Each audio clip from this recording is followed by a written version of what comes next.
ഇന്നത്തെ റെസിപ്പി ഒരു milk shake ആണ്. ക്യാരറ്റ് വെച്ചിട്ടാണ് ഞാൻ ഈ മിൽക്ക് ഷേക്ക് തയ്യാറാക്കുന്നത്. ക്യാരറ്റും ബദാമുമാണ് നമ്മൾ ഇതിലേക്ക് ചേർക്കുന്നത്. ഇതിനു മുമ്പ് ഞാനൊരു ക്യാരറ്റ് മിൽക്ക് ഷേക്ക് തയ്യാറാക്കിയിട്ടുണ്ട്. അതിൽ നിന്ന് കുറച്ചൊരു വ്യത്യസ്തമാണിത്. അപ്പോൾ നമുക്ക് ഈ ഒരു മിൽക്ക് ഷേക്ക് എങ്ങനെയാണ് തയ്യാറാക്കുന്നത് നോക്കാം. നമുക്കിതിന് വേണ്ടി ഞാനിവിടെ 2 ക്യാരറ്റ് തൊലി കളഞ്ഞെടുത്തിട്ടുണ്ട്. അതേപോലെ 2 ഈന്തപ്പഴം കുരു കളഞ്ഞെടുത്തിട്ടുണ്ട്. പിന്നെ വേണ്ടത് ബദാമാണ്. ഒരു 10 ബദാം എടുത്തിട്ടുണ്ട്. ഇനി നമുക്ക് ഈ ഒരു ക്യാരറ്റിനൊന്ന് ചെറിയ കഷ്ണങ്ങളാക്കി എടുക്കാം. അപ്പോൾ ഞാനിവിടെ ക്യാരറ്റ് ചെറിയ കഷ്ണങ്ങളാക്കി എടുത്തിട്ടുണ്ട്. ഇനി നമുക്ക് ഇതെല്ലാം ഒന്ന് പാലിലൊന്ന് വേവിച്ചെടുക്കണം. അപ്പോൾ നമുക്ക് ആദ്യം ഇതൊരു പാനിലേക്ക് ഇട്ടിട്ട് ഇതിലേക്ക് 1 ഗ്ലാസ് പാൽ ഒഴിച്ചു കൊടുക്കാം. 1 ഗ്ലാസ് പാലിൽ ഈ ഒരു ക്യാരറ്റും ബദാമെല്ലാം നന്നായിട്ടൊന്ന് വേവിച്ചെടുക്കണം. ഇതിലേക്ക് നമുക്ക് ഒരു 2 ഏലക്ക കൂടി ചേർത്ത് കൊടുക്കാം. ഏലക്കപ്പൊടി ഉണ്ടെങ്കിൽ ഒരു 1/4 ടീസ്പൂൺ ഏലക്കപ്പൊടി ചേർത്താൽ മതി.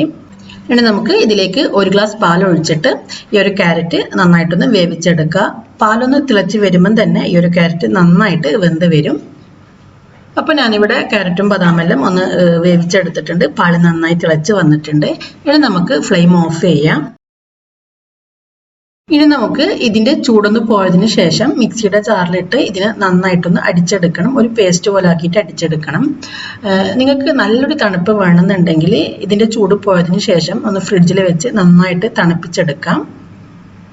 ഇപ്പോൾ ഇതിൻ്റെ ചൂടെല്ലാം പോയിട്ടുണ്ട്. നമുക്കിത് മിക്സിയുടെ ജാറിലേക്ക് ഇട്ട് കൊടുക്കാം.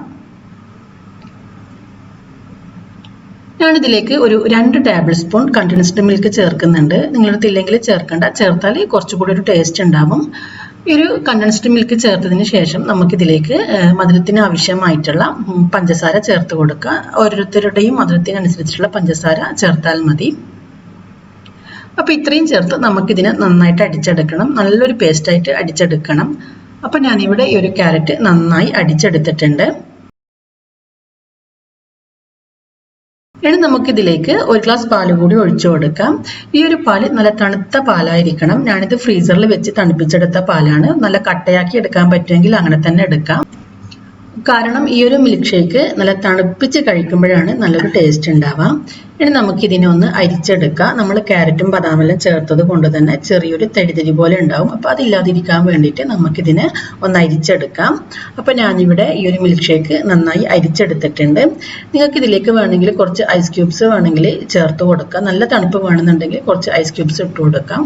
ഇനി നമുക്കിതിനെ ഒരു സെർവിങ് ഗ്ലാസ്സിലേക്ക് ഒഴിച്ചു കൊടുക്കാം. ഞാനിവിടെ 2 ഗ്ലാസ് മിൽക്ക് ഷേക്കാണ് തയ്യാറാക്കിയിട്ടുള്ളത്. ഇത്രയും ക്യാരറ്റും ബദാമും വെച്ച് നമുക്ക് 3 ഗ്ലാസ് മിൽക്ക് ഷേക്ക് വരെ തയ്യാറാക്കാൻ പറ്റും. ഞാനിവിടെ കുറച്ച് ബദാം ഒന്ന് ഗ്രേറ്റ് ചെയ്ത് എടുത്തിട്ടുണ്ട്. ഇത് നമുക്ക് ഇതിൻ്റെ മുകളിലേക്ക് ഇട്ട് കൊടുക്കാം.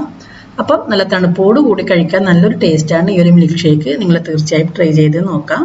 ട്രൈ ചെയ്ത് നോക്കിയിട്ട് ഇതിൻ്റെ ഫീഡ്ബാക്ക് അറിയിക്കാം.